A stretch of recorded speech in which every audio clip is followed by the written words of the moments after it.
as one of the coverage for the semifinal exam, the health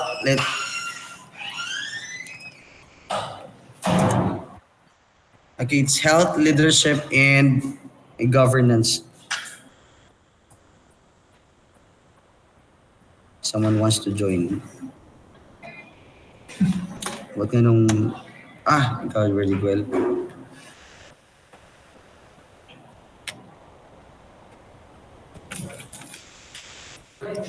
Okay. Chapter 4 is entitled Health, Leadership, and Governance. And this chapter introduces the concept of leadership in the area of public health.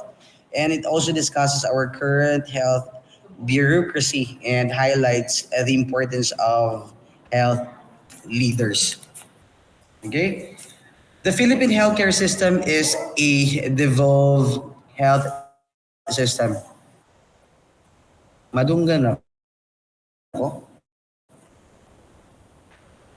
Bakit?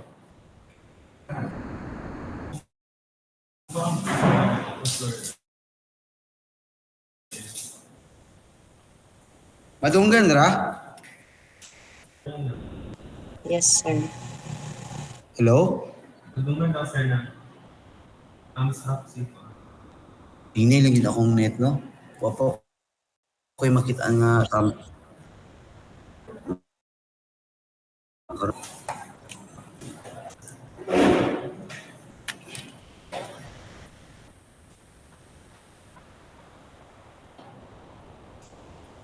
Hindi ka magulang siya.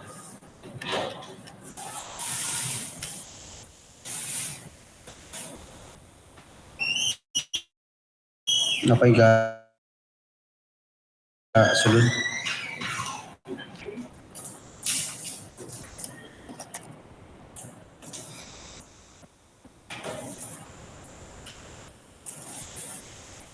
Okay. Okay, start again guys ha. Okay, the Philippine healthcare system is a devolved health system. When you talk about devolved, that is actually a delegation of functions or roles from the central to the regional areas, no? Like the cities, municipalities, or you are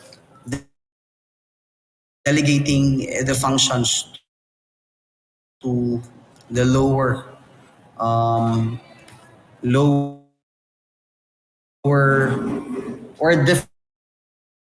different departments. Ano lang siguro, no? So different areas from the central area.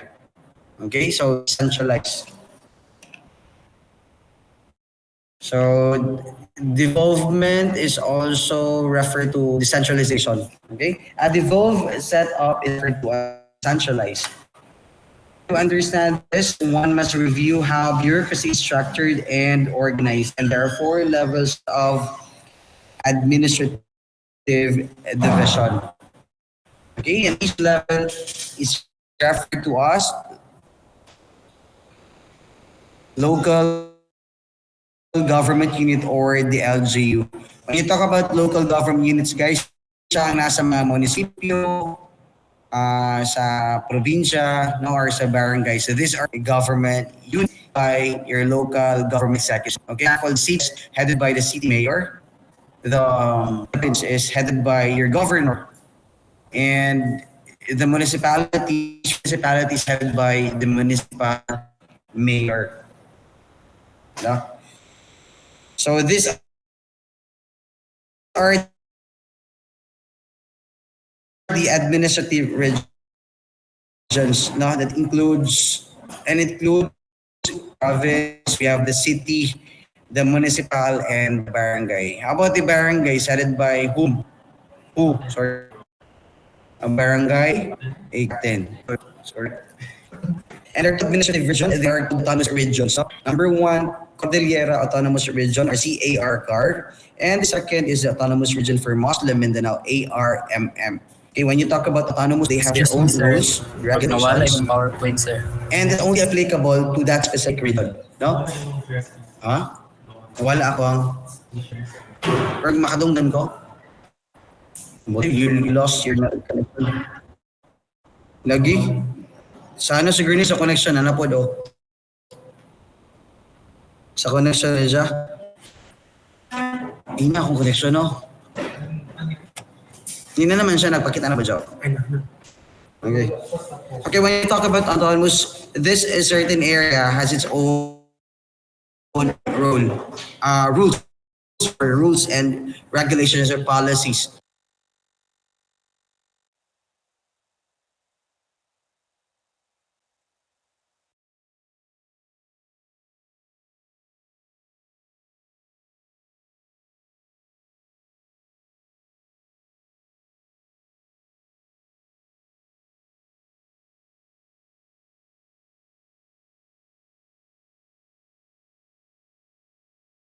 Sir,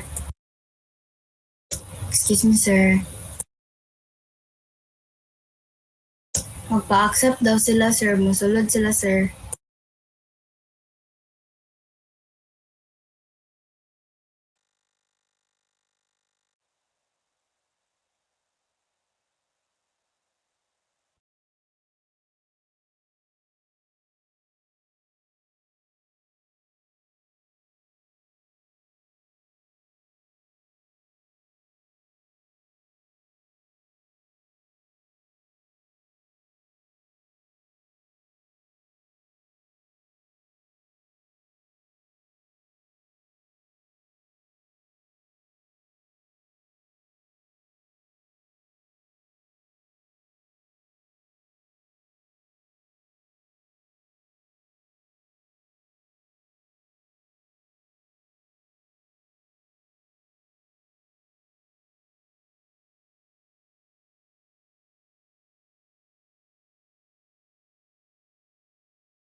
excuse me, sir. More nakamute yung mukhang mic, sir.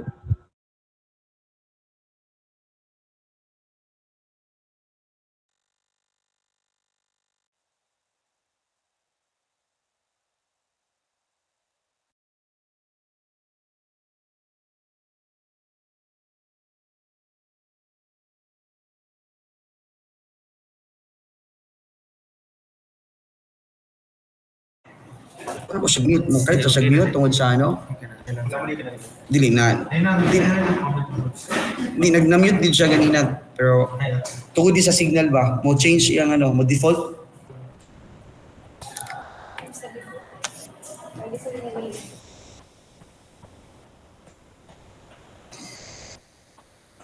Okay, decentralization held in the Philippines and Indonesia, an interim report.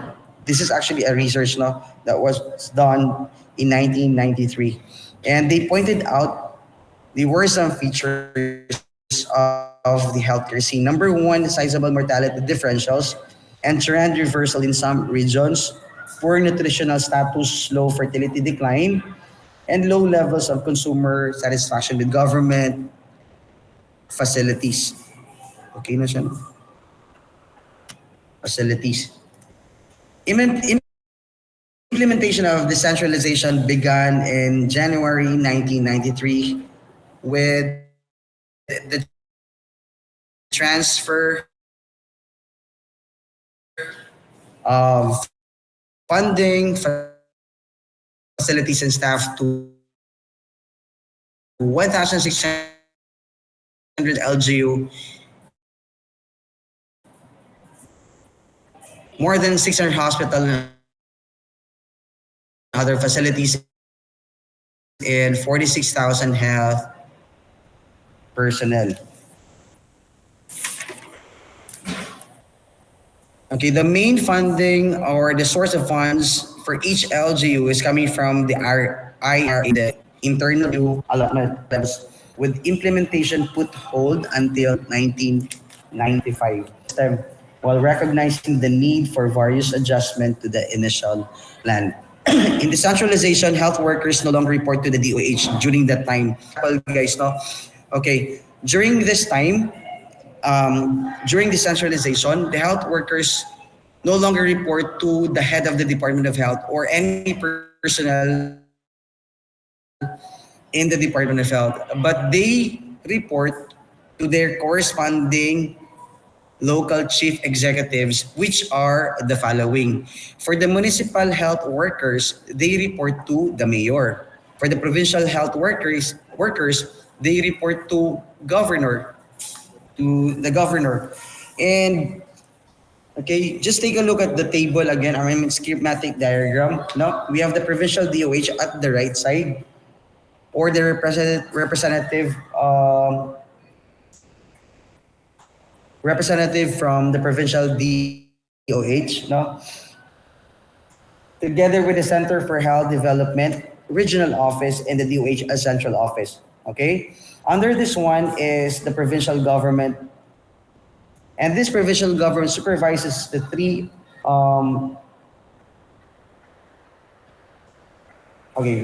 provincial government, we have the provincial hospitals, the district hospitals, and the provincial health board. We also have the city health office and the city health board in the city hospital, which is supervised or headed by the city mayor, no?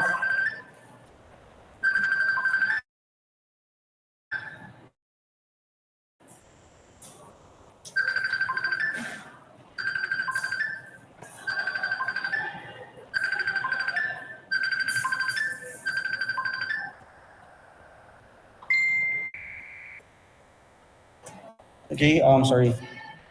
Of the city government, which is headed by the city mayor, which supervises the city hospital, city health office, and city health board. Under this one, guys, now the barangay health station also. Okay, same goes with the municipal government headed by the mayor. Okay, under the mayor, the rural health unit, municipal hospital, municipal health board, then the barangay health station.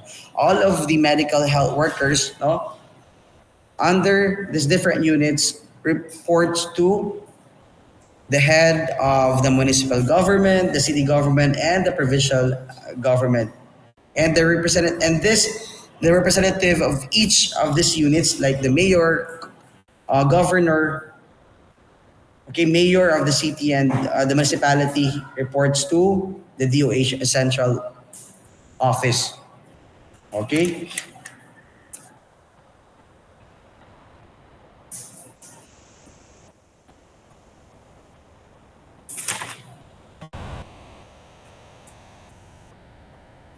Okay, moving on. Health devolution in 1991 has brought about massive changes in the structure of the public health system in terms of scope of health, personnel, finances, facilities, and responsibilities devolved to LGU.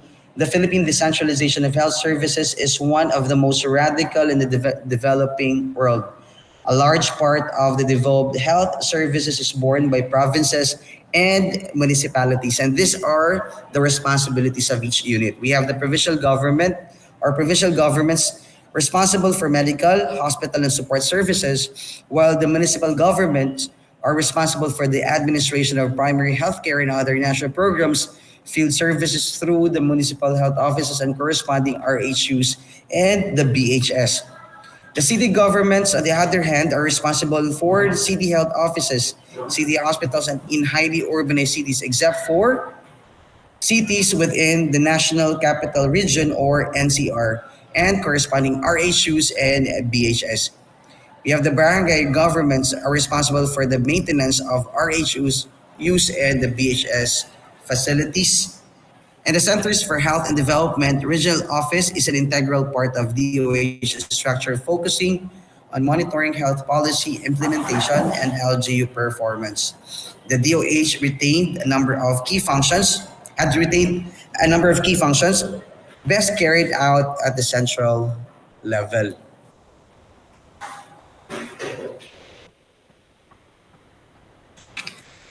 While LGU gained significant powers and responsibilities, this power, guys, no, was actually a local government code.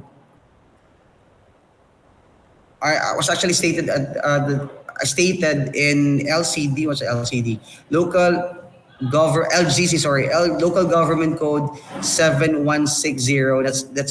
That's actually establishment of power to regional offices such as regional, the provincial areas, the municipal, and the barangays, no? Kinatagaan sila authority. That is Local Government Code 7160, no? Yan na siya. So, moving on, no? While the LGUs gained significant powers and responsibilities in the area of health service delivery, various issues and problems came out. Among them is the financial constraints like the inadequacy of the IRA, wala lay budget, and SCUD distribution, health personal issues, lack of local priorities for health, local competence on health, and a lot more. Some of the problems can be traced to the fact that during deliberations on the proposed LGC, political and other vested interests of legislators such as preoccupation with re-election and rivalry with local politicians resulted in hasty deliberations on merits of devolving health services. Okay. Like for example, guys, if lahi mong partido, no, lahi mong partido, then kani nga partido nga nag-govern ani nga area like sa munisipyo, then imong governor lahi po jag partido, then you have like projects in the government, no, in terms of healthcare service, mga project nimo, no, and then dili siya diretso maaprubahan kay ang gobernador dito nga area is lahi nga siya nga party. So they have their different interests. Ang intention niya is lahi. So dili matagaan og tagad ang usa ka munisipyo pag ang iyang mayor lahi nga party list. no? Kung iyang ipasarang iyang gusto mga proyekto, dili matagaan diretso sa governor, dugay-dugayon niya, kay di man sila amigo, dahil man sila party list, marag ana pasabot. Tama. With the devolved setup, a lot depends on the management and leadership skills of the local chief executives who may or may not have clinical background or public health experience. Okay, also one of the problem that arises na during the times guys, no? Even today, dili gyud matagaan og pagtagad ang mga proyekto sa gobyerno or even the mayor who doesn't have any background in health, no? Kay kasi engineer siya, di siya doktor. So ihatag niya sa mga tao nga like nurse, no? Iyang ihatag iyang responsibility instead of instead nga siya muhimo ang responsibility. Maong dili kay matagaan og budget ang ato ang health, no? So to continue, because of general lack of skills in both operations and content, running the local health system tend to be delegated to the health officer and the health workers. And the worst is health becomes the least priority of a local chief executive that does not fully appreciate the importance of health because siguro the mayor is not in line with the health, siguro not in line with his profession, no? And maybe the reason why, and does not fully grasp the intensity of the health problem of the community. So according to the WHO, leadership and governance of health systems are also called the health system. It is the wheel in the middle of the wheel because it joins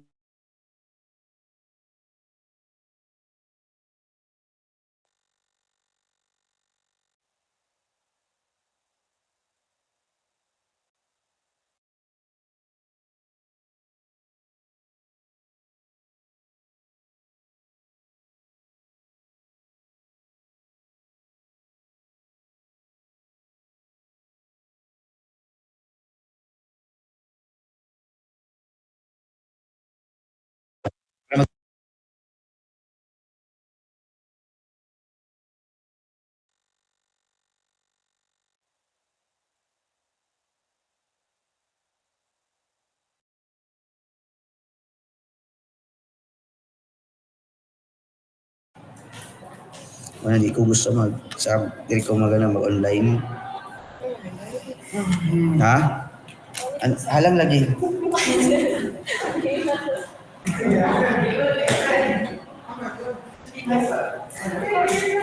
Alam.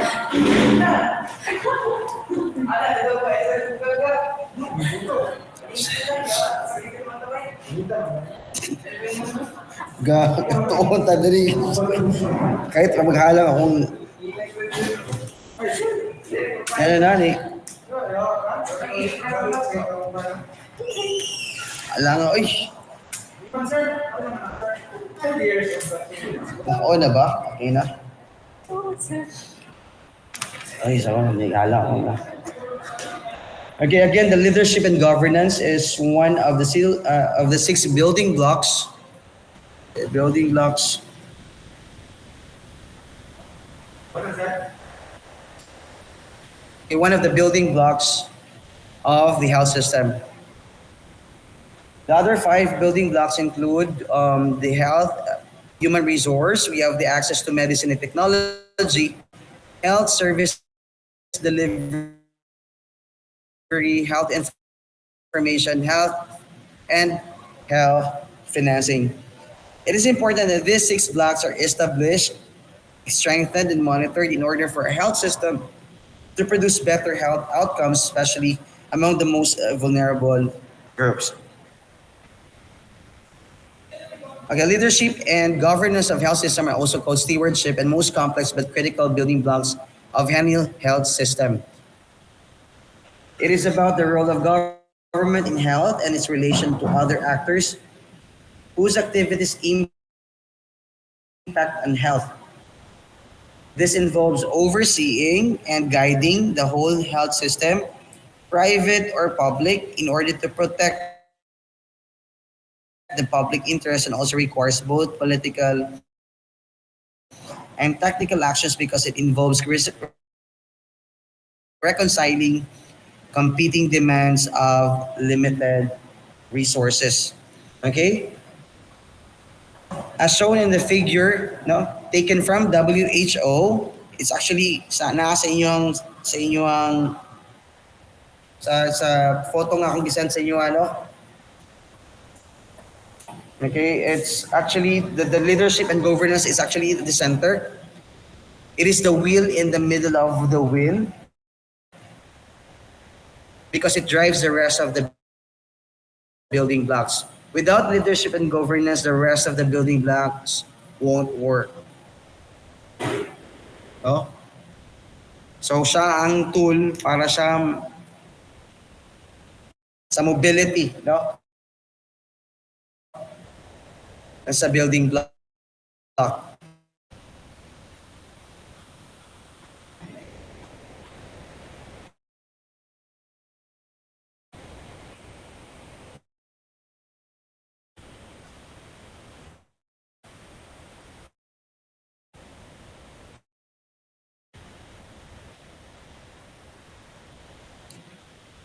Okay, the standards of the health system is it has managers about competency in health management, increase their level of prioritization for health. That until now, dili gyapon kakahitabo, no? Gamay ra gyapon sa mga regional offices. Because some of our political leaders are not actually in line with their profession. That's why dili kay nila priority ang health. Alam na gid siya. One opportunity wherein a local chief executive can exercise his or her leadership in health is at local health board.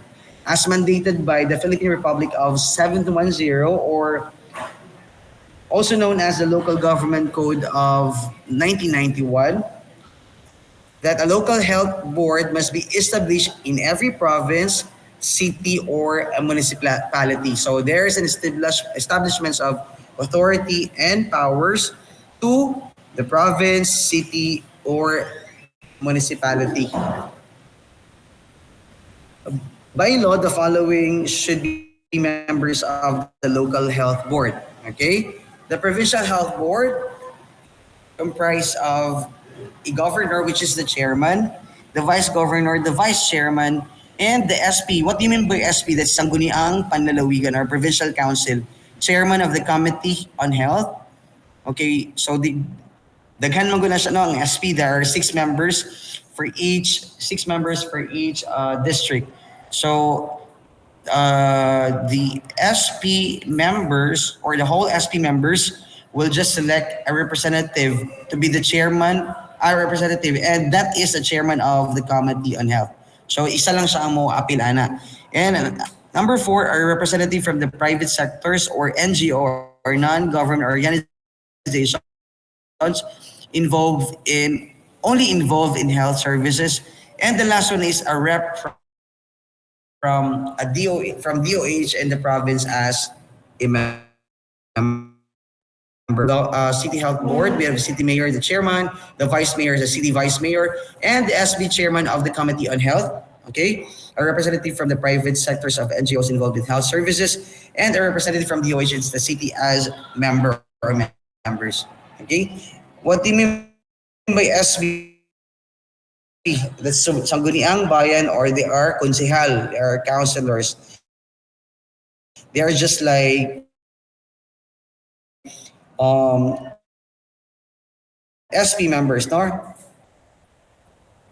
Equivalent siya sa SP, Sangguniang Panlalawigan. Sila ang gahimo og law, no?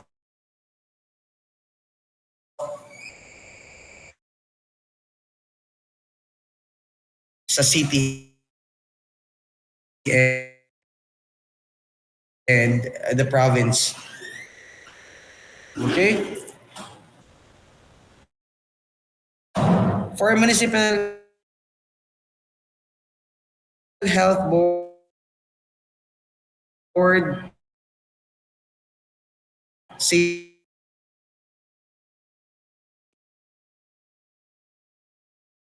thing gyapon siya guys na municipal mayor,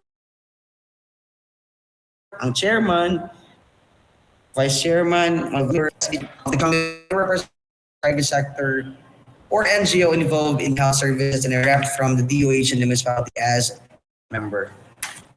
Okay. The functions are posted saying we're stakes in accordance and health. So that's the maintenance of health facilities and services within the municipality or the provincial and then or in the province as case may be, no? As the case may be. Number two, to serve as an advisory committee. Kita nila.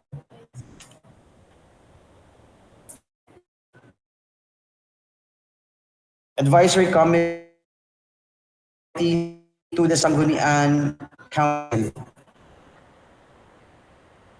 Sangguniang Council, Palawigan, or sa bayan, no? So that's what I'm talking about. Concerned on health matters such as, but not limited to, the necessity for and application of local appropriations for public health purposes, and thus consistent with the technical health agencies and network, but not limited to person selections and promotion bids and awards, defense complaints, personal discipline, budget review, operations review, and similar functions.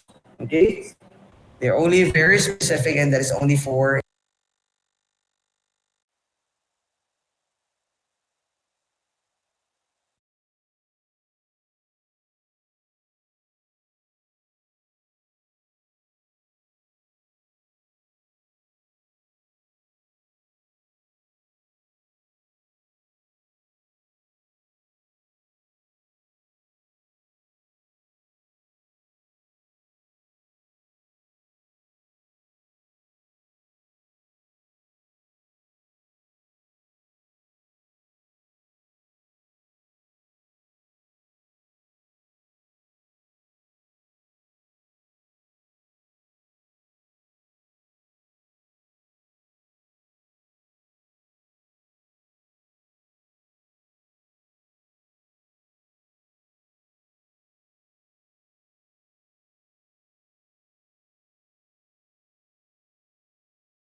Excuse me, sir. Nakamute ato ka, sir.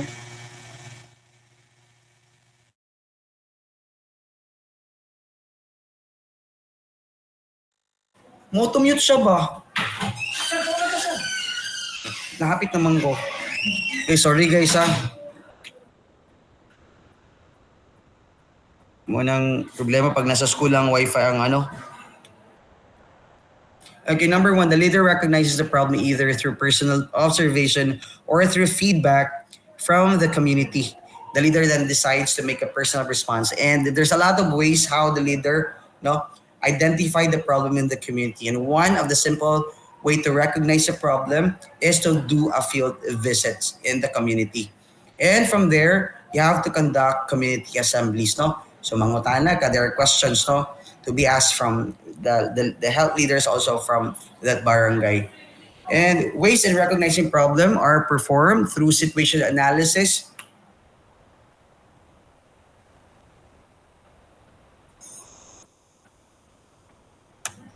Situation analysis. It's more of situation analysis is more of isa remote ko.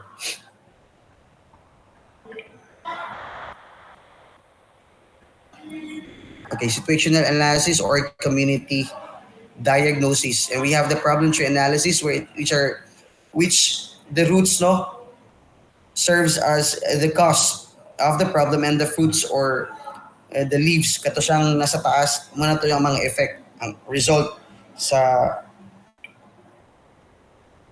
nahitabo. We have the causal loop analysis and interrelationship diagrams. Okay, number two, the leader formulates a vision that is antithesis to recognize them. The vision comes in the form of solution to the problem or the desired state or of reality which can be acquired once the problem is resolved. The vision is at first molded by the leader himself or herself, but it can evolve into a more collective vision created by the community at large or with the select stakeholders recognized by the community as their representatives. The vision here, guys, are the action plans. Knowing what you want the future to look like, and you should know the steps to be taken to get there. So, to foster ownership of the vision, action planning is done collaboratively with the community. The vision is translated into visual aids that will remind the community of the goal.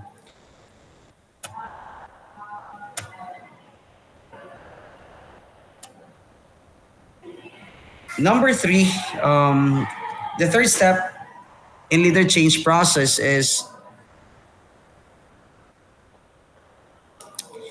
the leader consolidates his or her resources, both internal and external, that can help achieve the vision. Resources may either be human resources, the money, the materials, Okay, these are the resources. A technical way of consolidating your resources is to inventory of one's strength, weakness, opportunities, which is also known as the SWOT analysis. SWOT stands for strength, for the SW, weakness, opportunities. O and T is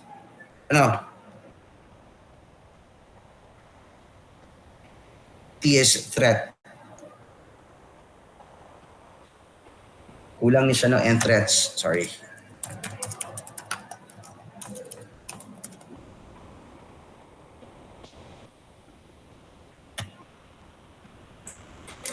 Okay, the fourth step in a leader change process is the leader takes the lead in the implementation of the action plan, constantly monitoring, tracking progress and outcome.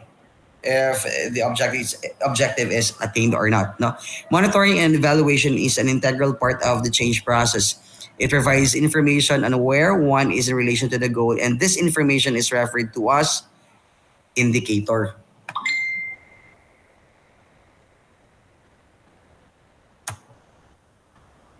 There are three types of indicators to be monitored. Number one, input indicator. It measures resources invested for a particular strategy or activity. It also measures characteristics of target recipients of interventions and strategies. So measures resources. It could either be the person or human, no, people involved. Okay, that's one of the example, and you can also we can also use money as an example for this one as a budget, no? Budget in pesos na yan eh. Tapos number of eligible participants. So mostly resources lang iyang focus ani, no? Input indicator, human resources, and pwede po ang financial resources, no? Which is the allocation or the use of money or the amount of money used. Number 2, process indicator measures ways in which the activities and strategies are conducted. It checks whether the on-the-ground implementation processes are true or not.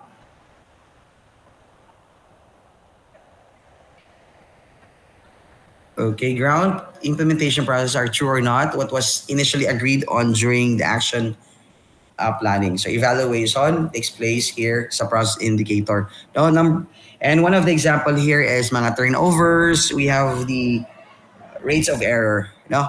Number 3, we have the output indicator, measures the quantifiable and results of the strategy or intervention, including the efficiency of production of the results. So this is the outcome, no?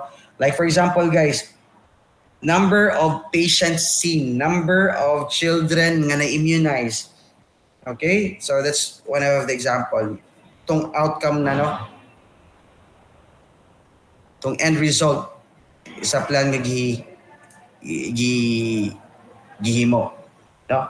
Number 5, the leader constantly communicates the vision with the community and regularly gets the feedback. Okay? And getting the feedback communication is very important, no? Because you will never know the response of the receiver unless na siya communication, communicate mo dyan sa sender. And that is called the feedback, no? Feedback. Communication is defined as a process of transferring information from one person to another. And the elements of communication process includes the following. We have the sender, receiver, message, channel, context, and noise. Sender, it is the person that transmits a message. Receiver is the one who receiver refers to the intended person who receives and interprets the message. And the message composed of different words or symbols convey the idea being transmitted by the sender. It can be verbal or non-verbal. And the channel, guys, is the medium, no? Kung asa ni mo transmit ang message. Like for example, cellphone ba, sa mata ba, sa baba, or dito sa online, no? Inaana lang siya. Or in the form of letter, pwede na siya. And number 6, noise. It refers to anything that interferes in transmittal of the message. Anything that obstruct, no? The transmittal of message is noise. And we also have context. It is a setting of situation in which the communication takes place, defining message and the process of transmittal. When the receiver sends a response back to the sender, that is what we call a response from the receiver, and that is a feedback. Communication is key, especially in planning and implementing strategies that can improve the health outcomes of the community. Most of the time, health leaders would be required to engage different stakeholders or members of the community that engages in a dialogue. A prerequisite to dialogue is to foremost identify who to dialogue with. This exercise is also referred to as stakeholder analysis, a process of collecting information about any person that will be impacted by your project. Okay? And daghan na siya yung mga qualifications ang stakeholders now, guys.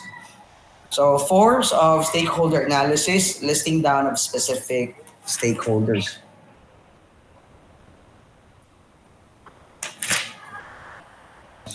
Okay, they may be individuals or organizations within outside of the community. Okay? These are the possible stakeholders that I'm talking to, guys, no? Or it could be individual organization inside, within, or outside the community. For what? Kim nagklase ko po nga na. Okay, number two, measuring the influence of stakeholders.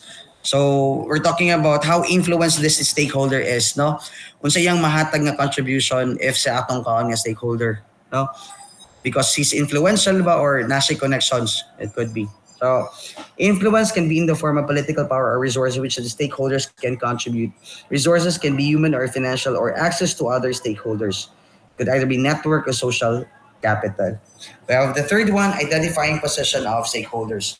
Some stakeholders can be for or against your strategies or objectives. So dito gyud ka sa stakeholders nga ang iyang position na sa imuha, no? Align sa imuha ang plano, sa imong mga prinsipyo. It is important to identify who are more likely your allies and limiters so that you can anticipate how to manage relations with these stakeholders.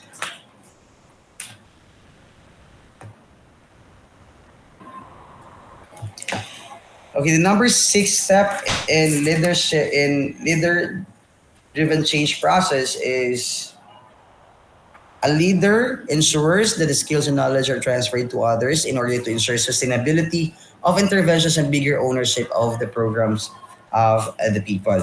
Okay.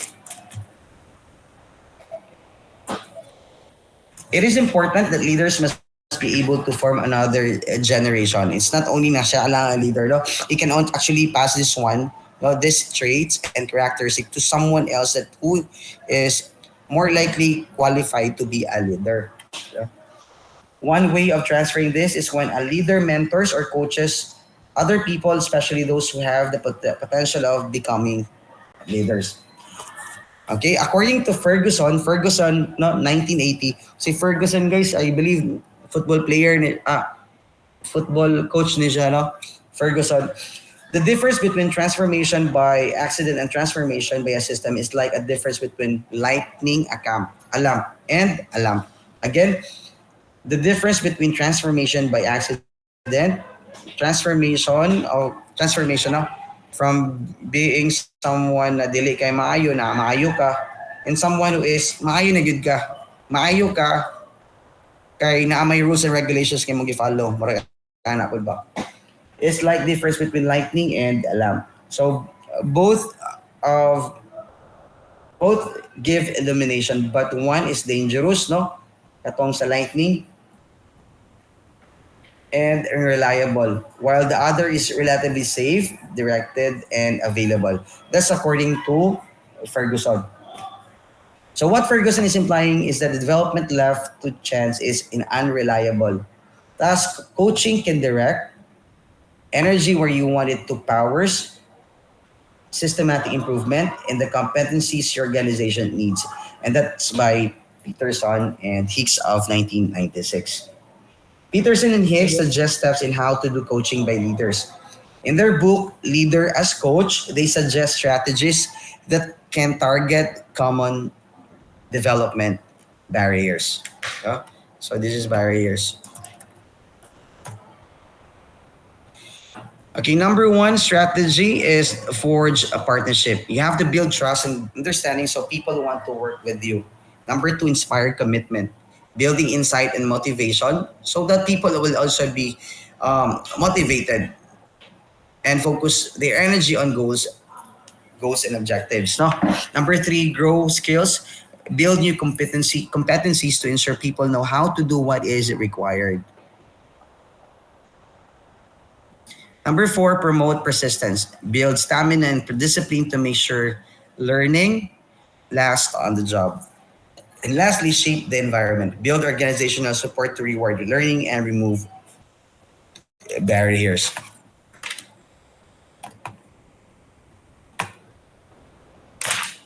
In 1980, John Whitmore, along with Alan Fine and Graham Alexander, developed the GROW model in coaching. What is GROW model? What this stands for? GROW, stands for goal or reality, option for O, then will for W. Steps in GROW model. Number one, establishing a goal or establishing the goal. The goal can either be a technical problem that needs to be solved or behavior that one must achieve or require. Number two, examining the current reality, which an individual must be able to describe what is happening at the moment, especially relative to the goal that is previously identified. The third step in Grow model is exploring options. One must determine what are the possibilities that can be done in order to achieve the goal. So there should be a contingency plan. No? If one option will fail, na mo replace pa anang option, and that's what we call the contingency planning. And number four, establishing the will. Knowing that what to do may not be sufficient, the key to accomplishing the goal is commit to achieving the goal. The person must be motivated enough to see it through. So to conclude, no, leadership is doing the right things. Ang pasabot aning leadership is doing the right things is that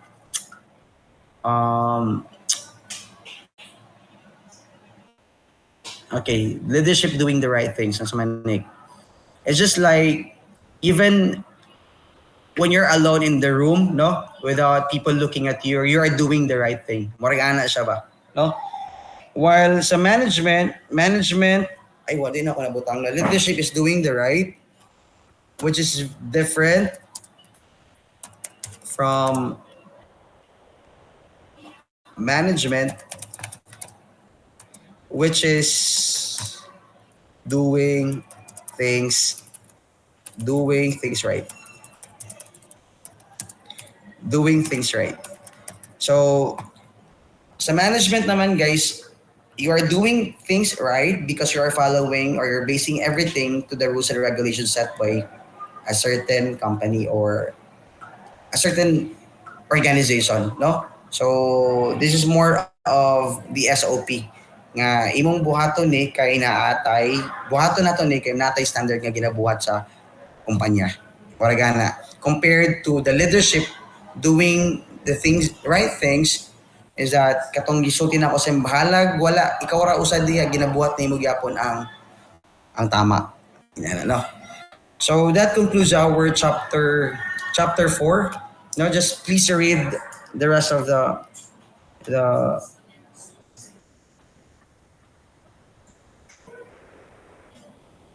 topics here, no? Okay, that concludes our health, leadership, and governance. That's chapter 4. And we will continue discussing the last coverage for the exam, which is the control and prevention of communicable disease. That's chapter 5. Actually, chapter 5, guys, no, dagtaas kini siya na topic. We'll be talking about the different causative agents, no? And the different, na may mga bacteria, viruses, no? It's more of microbiology siya nga topic. Then we will we'll continue with a case. Like for example, a disease, and number one is tuberculosis. No, it's a communicable disease. Now, unsay ang cause, how to avoid them, and unsay mga tambal nga kinahanglan, mga interventions nga buhaton, no, para mo fight aning to prevent or to cure this disease, no, tuberculosis. So, dagan patay topic nga i-discuss ani, but we will continue discussing this topic on Friday. Then after tuberculosis, we'll continue discussing chapter 5 sa finals na dayo, no? Until the end sa ato ang book. Okay, any question?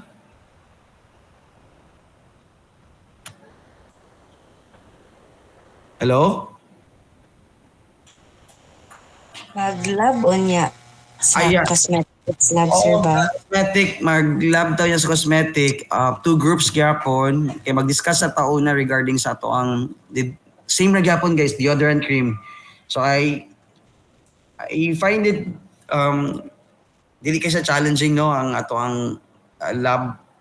Kaya murag nagihan na tanan sa manufacturing ba. Tapos sa atong course outline, same ra gyapon ang gibutang namo dito nga unsay lab nato. So we'll discuss the deodorant cream. So most likely unya i-check sa nato ang ingredients, then after the discussion we'll prepare prepare the other cream. And then 2 groups ra gyapon ta guys, no? 2 groups, and then if you can bring with you a container for the other cream per group, no, it's better, no? Kaya para mabutang na to sa tanawan na to kung epektibo siya, no? So later, please bring your lab gowns with you. Then prior to lab activity, let's have a discussion about the deodorant cream. No? That's it. Okay? That's all right? No questions, na? Exactly 1 p.m. kasi, or Okay na, Ray? Sir, Block A. Kaya sabi pa sa exactly 1 p.m. po ba kasi Di ko kadungog. Ano sa Ray? Di ko kadungog si Marie. Isa? wait lang. EPM na. Exactly 1 p.m. na daw, sir. Ano sa EPM ang... Exactly 1 p.m. Exactly 1 p.m. po ba? Sorry. Ano sa sa moment, ma'am, dito? Mga 2 na lang ta start? Ay, ano pa miss niya? Guys, 2 p.m. guys, ha? Wala guys sila there. Wala, online na kaya. Uban lagi nasa Davao ba? Ipasin yung PowerPoint guys. Okay, ang PowerPoint, I'll post that one later sa inyong Google Class stream. Okay, thank you so much guys and God bless you. Ano sa? 2 p.m. tayo may ingon sir. 2 p.m. Okay. See you at 2 p.m. Okay, see you. Thank you for your time and God bless. Bye-bye. Bye, sir. Bye sir. Thank you. Happy see you ka.